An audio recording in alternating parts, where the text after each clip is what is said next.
Hi everyone, welcome to my channel Education Facilitator. My name is Joyce और मैं कुछ दिनों से डिफ़िकल्ट वर्ड्स रेगुलरली बेसिस पे मैं अपलोड करती हूँ अपने चैनल पर, जो कि बहुत ही ईजी वे में मैं एक्सप्लेन करती हूँ इन डिफ़िकल्ट वर्ड्स को।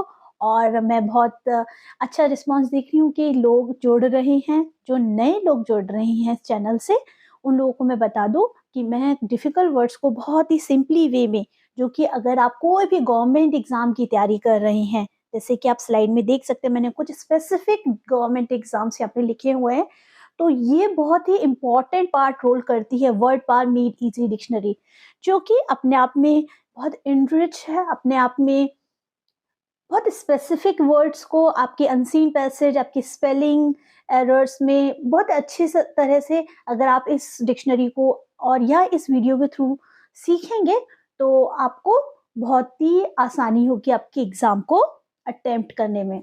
So for my new subscribers, जो लोग नए लोग हैं जो देख रहे हैं और जो अभी-अभी जुड़े हैं, तो क्या तरीका होता है वोकैबुलरी सीखने का, जो कि मैं सिखाती हूँ, वो एक बहुत ही थीमेटिक अप्रोच से सिखाती हूँ।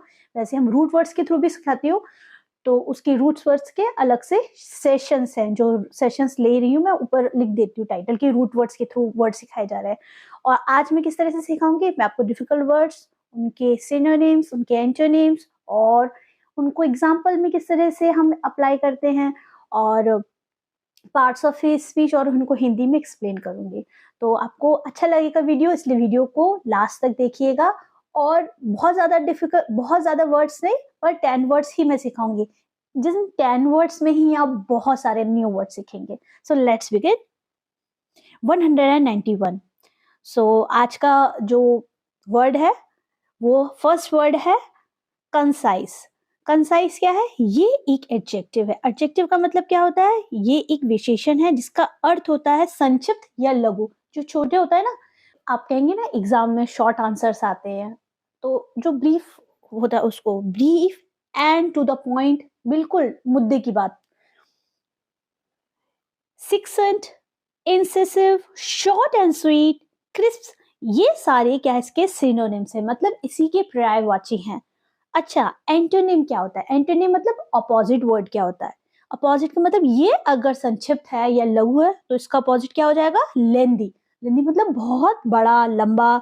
और डिस्क्रिसिव, डिस्क्रिसिव मतलब होता है जो जिसमें बहुत ज्यादा विवाद हो, जिसमें बहुत ज्यादा आर्गुमेंट हो। वो भी नो डाउट शॉर्ट तो आर्गुमेंट्स नहीं होते, लॉन्ग ही होते, इसलिए डिस्कर्सिव। तो ये इसके अपोजिट वर्ड्स है। चलिए हम इनको एग्जांपल्स के थ्रू समझते हैं। देखिए यहाँ पे ये अगर एडजेक्टिव है, तो आप ये भी देखिएगा, यहाँ पे भी ये एडजेक्टिव की तरह ही यूज हो, सेंटेंस में भी ये एडजेक्टिव की तरह ही यूज होगा। और एडजेक्टिव का क्या काम होता है? नाउन और प्रोनाउन की विशेषता बताते हैं, मतलब संज्ञा और सर्वनाम की विशेषता। अगर आप मेरे चैनल को देखेंगे तो मैंने प्लेलिस्ट बना रखी हुई है, मैंने उसमें पार्ट्स ऑफ स्पीच भी बहुत अच्छे से समझाई हुई है, कुछ इंपॉर्टेंट पार्ट्स ऑफ स्पीच आप देख सकते हैं, साथ के साथ डिफिकल्ट वर्ड्स, और जो इस वर्ड पार मेड इजी डिक्शनरी के जो सेशंस हैं, वो मैंने अलग से प्लेलिस्ट उनकी बनाई हुई है, तो आप जाकर चाहें तो उनको भी देख सकते हैं।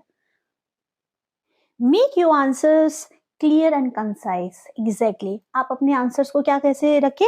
अपने आंसर को स्पष्ट और संक्षिप्त रखिए। मतलब जैसे एग्जाम्स में जितने भी नंबर्स आपको वर्ड्स दिए होते हैं, आपको बहुत ही क्रिस्प और क्रिस्टल टाइप का आंसर्स लिखने होते हैं। इस बेसिस पे बोल रही हूँ। I give a concise answer, और मैंने कैसा आंसर दिया? बिल्कुल सटीक छोटा आंसर दिया, which is important. 192, concord. Concord एक नाउन है, मतलब एक संज्ञा है, जिसका अर्थ होता है समझौता करना या एकता। इसको हम इंग्लिश में और क्या क्या वर्ड से जान सकते हैं?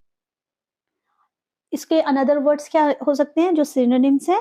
Harmony, agreement, unity, accord, consensus. Consensus इसी से रिलेटेड वर्ड है, जिसका अर्थ क्या होता है? आम सहमति। कंसेंसस का मतलब क्या होता है? आम सहमति। अच्छा, इसका एंटोनिम क्या होता है?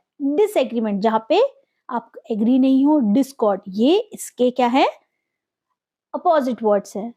The two tribes lived in concord, और जो दो ट्राइब्स थी, ट्राइब्स का मतलब हम इंग्लिश में बोलेंगे जनजातियां। एग्जैक्टली, जो दो जनजातियां थी, वो क्या थी?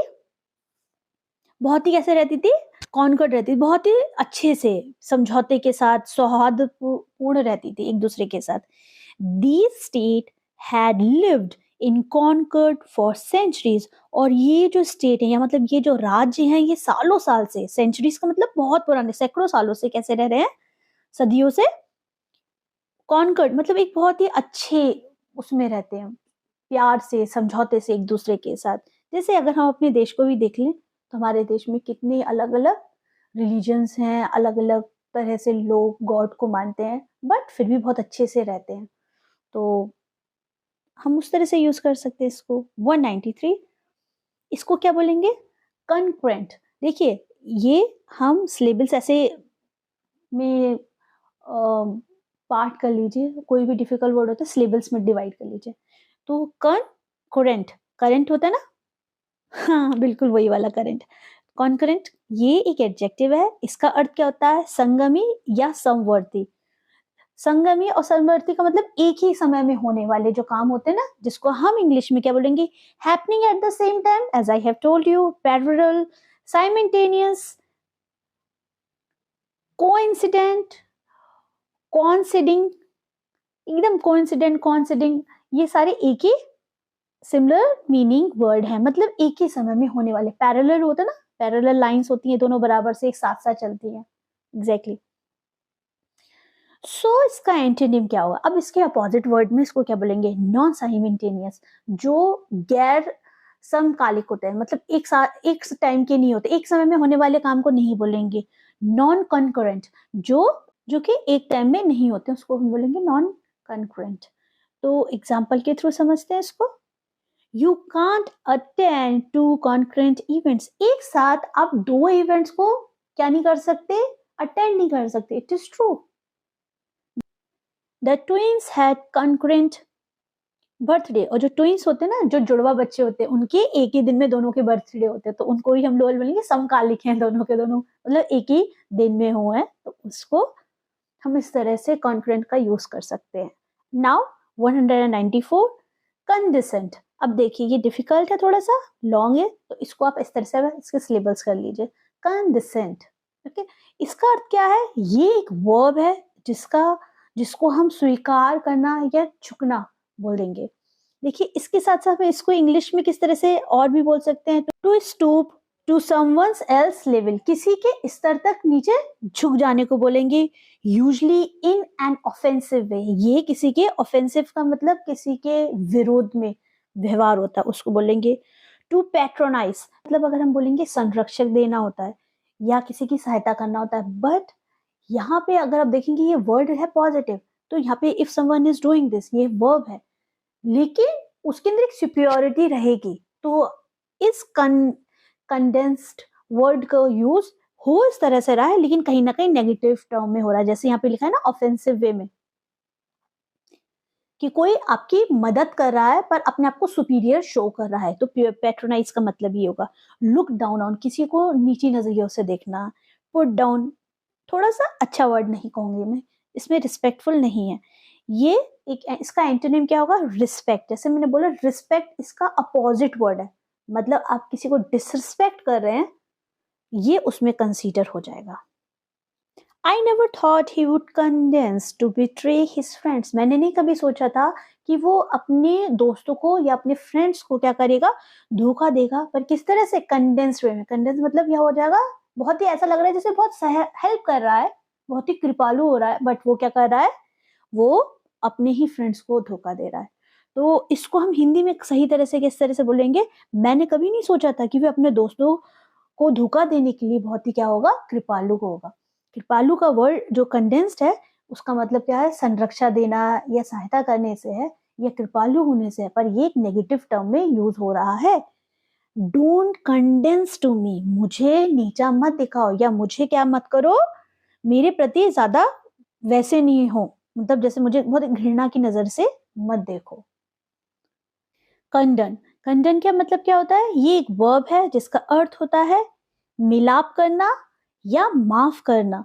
ये एक वर्ब है, वर्ब का मतलब क्रिया. इसको हम इस तरह से पाठ कर लीजिए जिससे आप अच्छे से प्रोनाउंस कर पाएंगे और स्पेलिंग्स भी डिफिकल्ट अच्छे से याद कर पाएंगे. अच्छा, इसको और कौन से इसके सिनोनिम्स होते हैं, इसके सिनोनिम्स होंगे to overlook, to permit to happen, deliberately ignore, disregard, accept और अलाउ।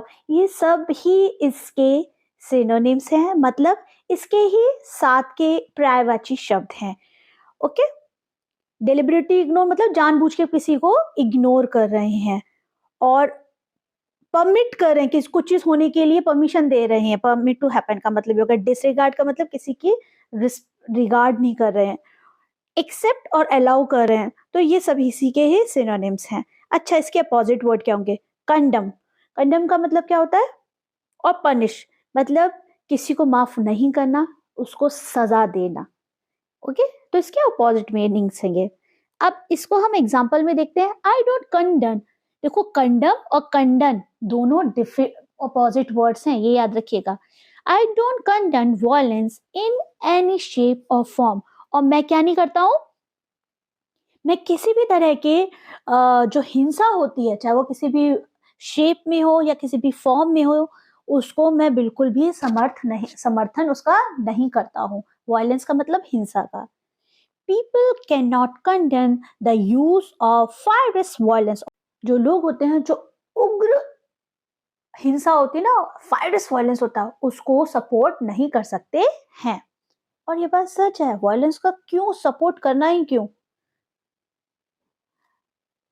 कंड्यूसिव, कंड्यूसिव क्या है? ये एक एडजेक्टिव है। इसके साथ साथ इसको अर्थ क्या होता है? अनुकूल या सहायक। हिंदी में एडजेक्टिव मतलब विशेषण। promoting, useful for, favourable, beneficial, valuable, सब इसके सिनोनिम्स हैं, मतलब सब इसके पर्यायवाची हैं। ओके, इसका एंटोनिम, अपोजिट वर्ड क्या होगा? अनफेवरेबल, जो कि अनुकूल नहीं है, उसको बोलेंगे unfavourable. This is a more conducive atmosphere for studying, ये पढ़ाई के लिए ज्यादा अच्छा अनुकूल माहौल नहीं है पढ़ने के लिए। हमारा जो सबसे बड़ी चीज ये है कि हमारा पीस ऑफ माइंड होना बहुत जरूरी है, आसपास बहुत डिस्टर्बेंस नहीं होना चाहिए, लेकिन डिस्ट्रैक्शन ना हो। जो लोगों को घर में पढ़ाई नहीं होती, तो इसी वजह से लोग लाइब्रेरी भी ज्वाइन करते हैं। Exercise is conducive to health, और जो व्यायाम होता है, एक्सरसाइज होती है, वो हमारी बॉडी के लिए, और इवन बॉडी के लिए नहीं, हमारी माइंड के लिए बहुत ही ज्यादा क्या है, सही होती है, हमारी हेल्थ के लिए अनुकूल होती है। 197, कॉन्फ्लुएंस, कॉन्फ्लुएंस का ये एक नाउन है जिसका अर्थ होता है संगम या जनसमूह से। A flowing together especially of rivers, confluence होता है संगम होता है, तीन नदियों का संगम। मीटिंग, जंक्शन, संगम, as I have told you, the place where they begin to flow together, especially नदियों के लिए होता है इस शब्द का यूज कॉन्फ्लुएंस का। अच्छा, इसका एंटोनिम क्या होता है? डिवीजन और सेपरेशन। इसको क्या बोलेंगे? जो सेपरेशन होता है, अलगाव होता है, उस बेसिस पे। डिवीजन का मतलब भी बांटना होता है। It's the confluence of three rivers, जस यह तीन नदियों का क्या है? संगम है। Confluence rivers and finally into the sea, जो नदियों का संगम होता है वो लास्ट में कहाँ पे आज कहाँ पे जाकर मिलती है? तीनों नदियां समुद्र में जाकर के मिलती हैं।